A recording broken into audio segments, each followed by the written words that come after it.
Good morning, everybody. This is Diggs. It's another beautiful day out here in the Pacific Northwest, and we have tons of snow and a huge blizzard going on outside of our house. So sorry for the late upload. Our internet's been spotty, and sorry for not hanging out on stream last night. But you know, it's a pretty lackluster news week. We don't got much going on, so let's go ahead and dig in.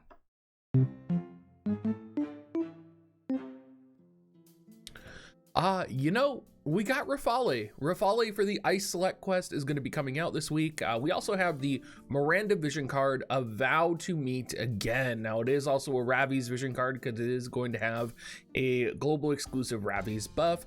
But let's go ahead and take a look at what these cards and units do. Rafale is going to be an Assassin, Blade Soul, and Sniper. Personally, I'm kind of excited to take a deeper look into her kit. I like the Blade Soul job. I also like the Sniper job.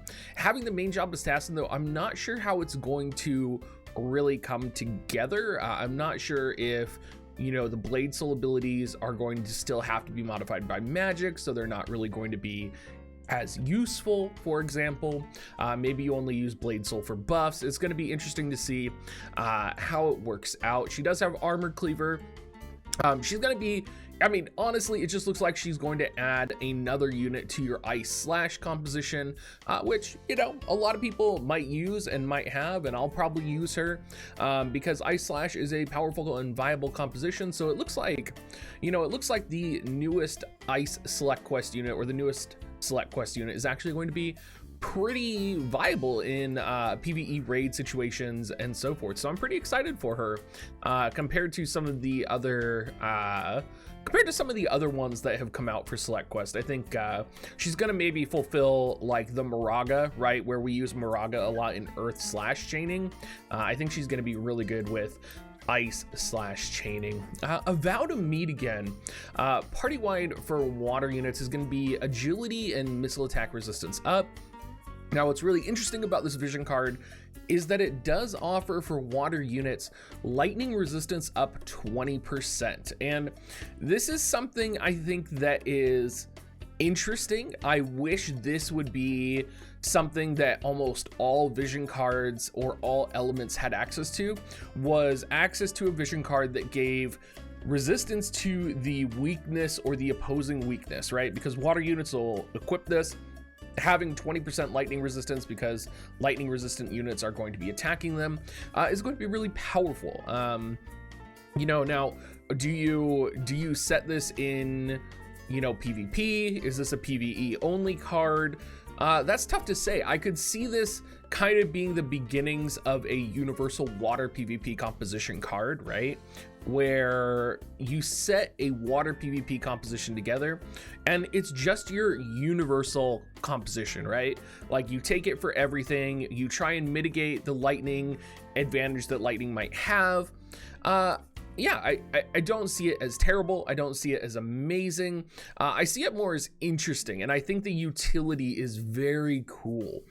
For the individual water unit equipping it, you're going to have magic up, defense up, and evasion down.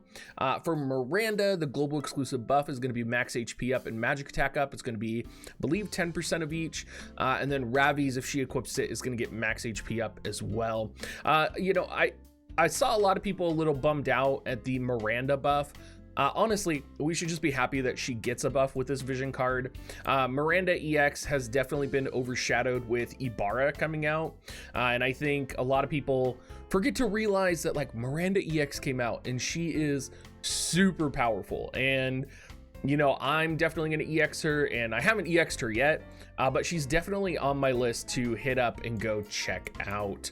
Of course, we got all the challenge missions. Rafale is going to be an EX. Pretty standard stuff. The New Year's 2022 greeting campaigns. So we're gonna have a login campaign. We get some blue Shardolus, it looks like. We're gonna get some Miranda VCs. Looks like we're gonna have a daily mission for 10 event skip tickets and 500 NRG, which we've been getting lots of NRG lately, so that's been really nice. Arena campaign, item drop double up campaign for Is it for red rooms and yellow rooms, it looks like? Ooh, so that's going to be going on most of the week, which will be great. They, of course, are going to be releasing Ice Selection Quest, which will be really big. And it looks like they are releasing, oh, and the Crash, everybody. Exactly what we would expect here. This is par for the course in my life. But it looked like we had something going on with the secret book reward. So I'm wondering, I haven't actually looked at this ahead of time, so I'm wondering if we're going to be having double book drops, which would be really cool. And I would be all for that, because I am always in need of extra books, and double books is just a great opportunity for everybody.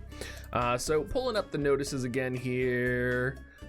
If my internet doesn't crash, because we are in the middle of a blizzard. We of course got the Ice Select. It looks like a Burn with Life rerun is going to be happening. So for those of you who wanted to EX Tyrell, you're going to want to make sure to get Tyrell's Mind Spheres from this. There it is right there. You can see the Mage Masher is also going to come out. I've been having a lot of people asking about Mage Masher +5.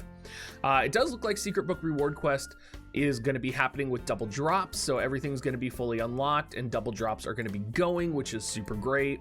Hard to complain. It looks like this coming week is just going to be another casual farming week as opposed to raid, which I think a lot of people went really hard on the Santa Claus. I know I have been. And then we got Lady Jume's trial. Now I haven't looked at this fully in detail, but what I have known about this and what I've heard people say about this is you are going to need a Strike Esper. So you're going to need to have Lucio with a Strike Esper in order to take her out pretty quickly. So you should be able to bust this out. It should just be like this additional mission that you take Lucio to go and do. And as long as you have a Strike Esper, my understanding is you should be able to clear this relatively easily. Of course, you probably want to sub him Monk and make sure that he is doing everything that he needs to do to benefit from that Strike Esper.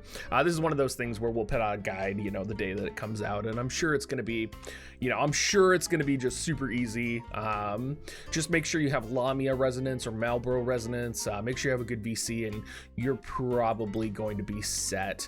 Of course, the Jume Countdown campaign is going on, which does mean it looks like since it ends on 1/4, that does mean that Jume is probably going to be releasing next week, which is a really big deal for everybody. So yeah, that's kind of the news for the week. Hope you guys are all having a great week. You know, we're snowed and blizzarded in right now. It's -15 with wind chill at my house, which is absolutely crazy right now. We have all the heaters on, and you can see I'm still wearing like a hat and a sweater, and I don't have the long underwear on, but I do have really long socks going up my legs. So we got all that happening. Anyway, everybody, thank you so much for watching. I hope you guys all have a great rest of your week, and I'll catch you guys next time.